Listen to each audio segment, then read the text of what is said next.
Hello, you're watching Stretford Paddock. We're here to look at the review for Man United versus Partizan Belgrade, which we just won 3-0, scoring goals again. Goals. Exactly. As it says. What do we think to the game, lads? Pleasantly surprised, to be honest. Yeah? More than one goal. It's the first time in the Europa League we scored more than one goal, and we kept that Another clean sheet. Another clean sheet as well. Not conceded a goal in the group stage so far. Yeah. I think what's important, we were talking about during the live stream as well, is it wasn't a game where we were like pedestrian waiting to create chances. No, it always seemed we were on the front foot for the majority of the game as well. We weren't frustrated in seeing us play. We took a 2-0 lead into half time. It was nice to see, wasn't it? It was nice to see. I think our only frustration was that we weren't taking the chances, which is not the best thing. But it's good to see that we're making chances. That we actually looked like we could score a goal. That was what we wanted to see the entire game. Thinking back to some of those chances then, early on, Marcus Rashford had sort of two chances within about 2 minutes of each other, didn't they? One where he could have maybe chipped the goalkeeper, and another one where he put the ball back. But it straight away you could see we're making chances, we're getting in front of goal. It did worry me slightly early on that it might be another case of one of those, we didn't take our chances and we sort of slow down as the game goes on, and it ends up being a 0-0 or a 1-0 or something like that. But they just sort of kept that pressure up. The whole first half, I thought United looked really good. I don't think Partizan were really up to much, though. No, they were. As much as we saw them in we saw them in the first leg, and we thought maybe they could have brought something back, but I think that's the big difference is we had 3 people on the pitch that could score goals. I think there was when we played them last, I think only Martial started. Yeah. I think when we played the Astana game at home, it was only Rashford started. I think Rashford, Greenwood, Mason, I think started. And there's a lot of pressure on them there. Yeah. Whereas with the 3 of them on there, there was the Martial. We thought he's in a good bit of form. Yeah. Rashford's in a good bit of form. Mason was a lot more relaxed and was coming into the team. Yeah. There's a lot of pressure saying one of these has to score.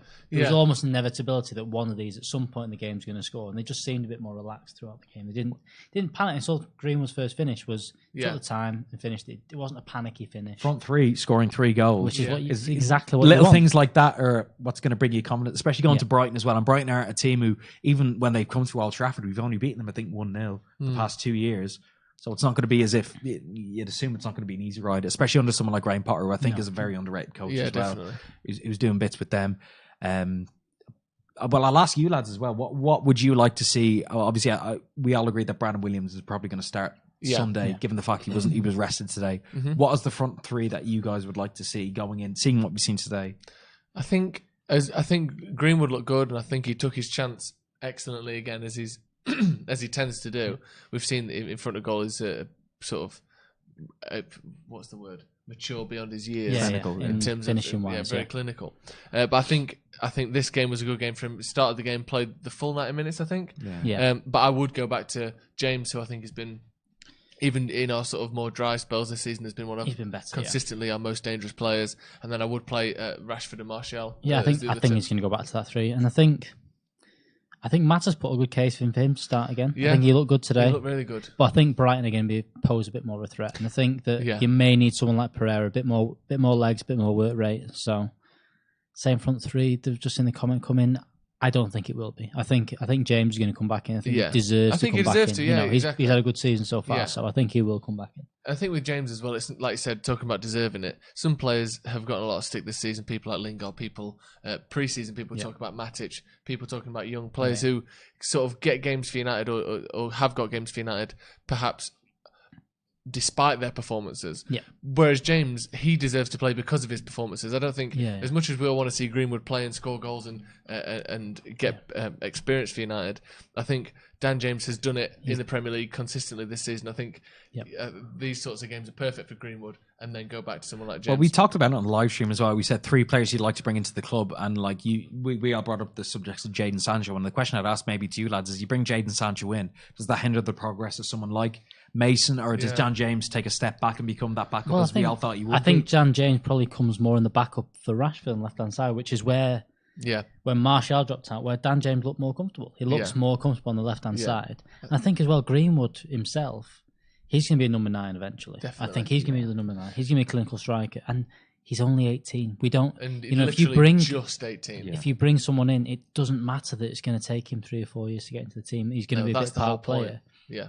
I think we're used to players like Rashford, who's now 21, is now a first team player. That's not the norm. I think You'll forget this. That's not the norm for someone at 21. 20, like we said before, 22. Abraham. These And players, 21, it might be 22 before worth they get to sending the first Greenwood team out on squad. loan. You know, seeing how Tammy Abraham's done this year, where he's gone away, done his time at Swansea, done his time at Villa, now looks like a Premier League striker. Done the time. Yeah, essentially. So hope you never know, and you just got to leave him to it. You know. Yeah, I think, like you said, in terms of worrying about Greenwood's progress being hindered, he's only 18. He shouldn't really be starting every game, starting every week. He should have someone in front of him, and we've seen that with James, who also should have someone in front of him. Like I said, it'd be nice that if, let's say, we had Rashford, Martial, and for argument's sake, again, say Sancho. Then behind Rashford, you've got James. Behind Martial, you've got Greenwood. Behind, or even behind Martial, you had another centre forward, and Mandzukic, who's maybe towards the end of his career.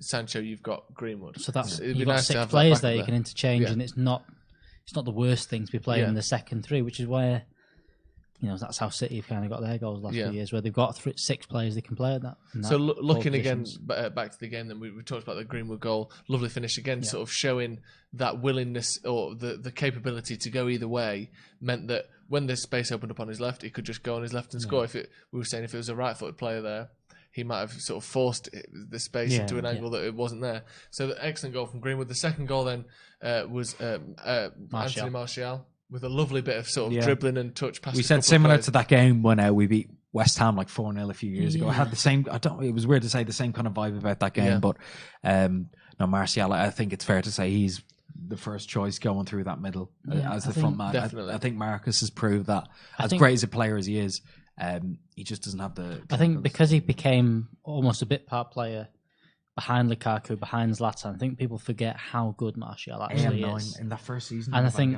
he looks how good he is, and also what he can do. All he's gone on about him saying how good he is in training, how much people rave about how good he is. And there's little glimpses now and again. Those little few touches he had before that goal is better than most players in the Premier League can do. Never mind what those players, United players, can do. Let's not underestimate as well how difficult some players find it to come back from injuries. In the 3 games since he came back from injury, he scored 2 goals. He's straight back in. There's been no hesitation. Players like Rooney famously took 2 or 3 games. He'd get booked the first game. His touch would be terrible the second game, and then the third game he starts playing again. But he's come straight back in after his injuries, which is what someone like Aguero has that tendency to come straight back from injuries, score goals straight away, has allowed him to keep that goal scoring up throughout a season despite injuries, which hopefully Martial won't have anymore, but if he does, it's a nice sign to see that he can come straight back in and score. The third goal then, we were talking about Rashford missing a few chances.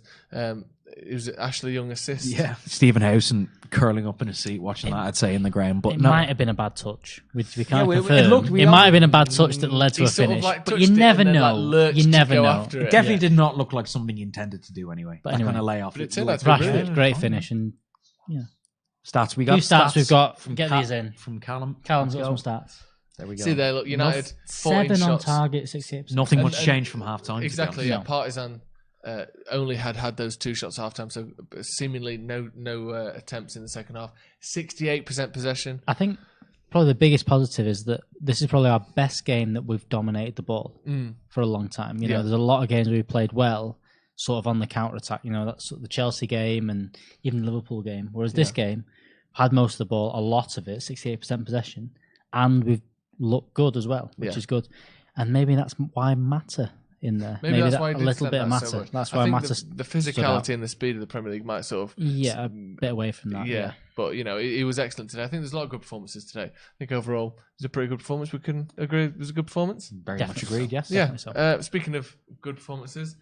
Kieran, I'd like to thank you if you're watching the watch along. Yeah, he did do a shoe. He drank beer out of his own shoe. And he did a triple shot that had chili sauce in. So well done for holding it together for the review. And he's still here. Yeah, of course, still alive, still standing or sitting. But I think a special shout out needs to be made for the lads in the comments who made the donations. Even if you can't make the donations, made this all possible. People who watch. There's been a lot of lads. I think a special shout out is needed who've been supporting us on the live streams. Over the past few weeks. You know who you are. You've been here non-stop, and they've been we never ask for donations. Give it if you have it, great. If you don't, it's no big deal. Just getting in the live streams to watch and giving us a bit of banter to bounce off. It's brilliant. Wasn't it? Excellent. Great. Yes, thank you very much for joining me, lads. Thanks for joining us at home. We're going to have watch-alongs, previews, shoeies potentially. Who knows what's going to go on for the Brighton game on Sunday. So be sure to join us for that. Thank you for joining us tonight, and we'll see you next time. Cheers, lads.